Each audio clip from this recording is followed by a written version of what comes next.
My family and I moved to London in June of 2019. We did so through a sponsorship from an international corporation that employs my wife. There was an opening for a job in legal in their London office. Well, one of their London offices at the time. Their second office has since been closed as they realized how much money they could save on power, toner, and toilet paper when everyone was made to work from home. Good on them, I guess. We sold our house and our cars and all of our stuff and hopped on a plane that our disembarkation therefrom marked the first time we'd ever set foot on this island. As you can probably surmise by now, my special lady friend has a pretty good job. You might say I'm something of a kept man. I mean, I work and all that, but I'm in this country on account of her having been designated a skilled worker. Further, I am here, as it says on my documentation, specifically as the spouse of someone thusly skilled. Funny enough, my documentation also specified that I am trained in neither medicine nor dentistry, and that I am, so my BRP designates, no sports person. I mean, I'm not too sporty anymore, but I played football. Real football, you limey fucks. Yeah, you know what we're. And baseball back in the day. There's plenty of hard under all this soft, I assure you. But I'm not just a sugar baby, as they call them on the internet. I teach too. I taught back home as well. When we got to London, I had one daughter entering reception and another in nursery. I spent that first summer of wifey still being in office, pushing my girls on their pram all over London. It was wonderful. When my big girl finally got into school, I was able to look into gigs around town, and I found one teaching adult creative writing classes, but those were sporadic. So I got back into secondary teaching. I worked for a company that sent teachers to schools, community centers, and homes to deliver bespoke educational solutions to students who had been excluded, recently incarcerated, were pending placement in special schools, or who had needs, social or emotional, that kept them out of mainstream school. See, back home, I taught English at the university and secondary levels. At the secondary level, I was certified to teach special education needs students. The problem with that was that I hadn't studied special education. I hadn't studied education even. Hadn't written papers on Piaget or Bloom or Vygotsky, which is to say that I certainly hadn't studied special education, but the schools needed a special education teacher, and all I had to do was take a test. See, I'm good at taking tests. There was a study guide, which is where I learned the names Piaget and Bloom and Vygotsky. I neither jest nor exaggerate when I say here that American education is broken. But upon interviewing with this company in London, they brought up my certifications and asked after my experience. This is when I mentioned that as a special education case manager, I was liaison for students with admin, police, probation officers, and potential employers. I taught at a rough school. I'm from a rough school. And they took that and my size, I assume, to mean that I would be perfect for providing education to kids who had been removed from school for fighting and who couldn't go back due to gang issues. All of this is to say, I guess, that I was sent all over London. I was over at a house off Ealing Broadway. I was at a school in Mile End, in a community center in Islington, where I used my per diem to buy bicycle parts that I would give to the kid who I was pretty sure was putting them on stolen bikes as incentive for him to show up and try. At a grammar school up in Collindale and at a Catholic school in Bounds Green, and every place I went, either teachers or students or both, would ask the same question. Why are you here? Or more like, why are you here? It always had a real inferiority complex vibe to it. And with secondary students, it makes sense. Of course, London doesn't seem all that great to them. Anywhere you have to be at 16 blows. With adults, it's usually about weather, but I've been here long enough to know that folks around here love complaining about the weather more than they would ever care to swap this for Texan heat. In Texas, the question would be, what brings you here? Always. So very reliable is it that my wife, originally from Russia, would be heard to speak with something of a foreign accent and be asked, "And what brings you here?" That I had a canned answer. "And what brings you here?" "An airplane," I would say. Never once did they ask, "Why here?" Because for most of them, the idea of anywhere but Texas had never occurred to them. Instead, they asked how someone got to where they had almost certainly always wanted to be, almost as if asking, "What took you so long?" And it's been something that I can only call sadly funny to watch the decline of my home country from here since my arrival. Something pitiable and off-putting like watching a comedian bomb, except it's a sketch comedy troupe and the satire they're working to create isn't funny because it's too real to be laughed at.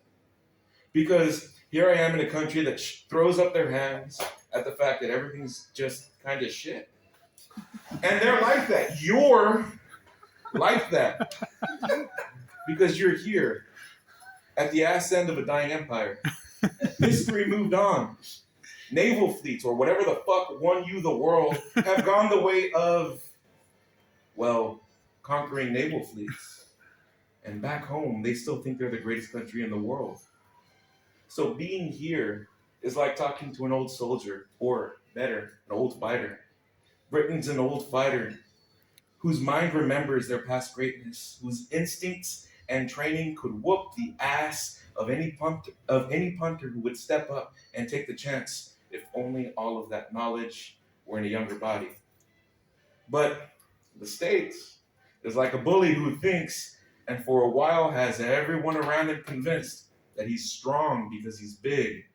But if you fight back just a little, you'll realize there's no heart under his soft, just insecurity and self-delusion.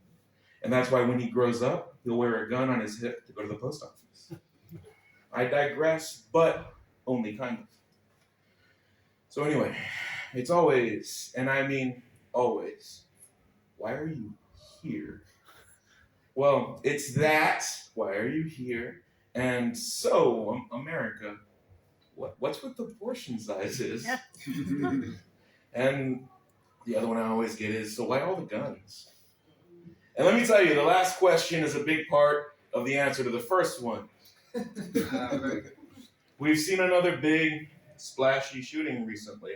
And believe me, I'm not making light of it by calling it splashy, but since 19 people were killed in Uvalde, Texas, a town not far from where I grew up, a place whose demographic and socio-political makeup is as close to my own, that those kids who died, the teachers who died protecting them, spoke the same kind of Spanglish I did growing up. The cries and pleas of the parents who were stonewalled by police who refused to engage an active shooter were spoken, shouted, wailed, in a patois that is of a timbre so unique to my home region that their cries could just as well have been set to the sound of a 2-row button accordion over a sad country shuffle. But I mentioned that it was splashy because more mass shootings have since happened.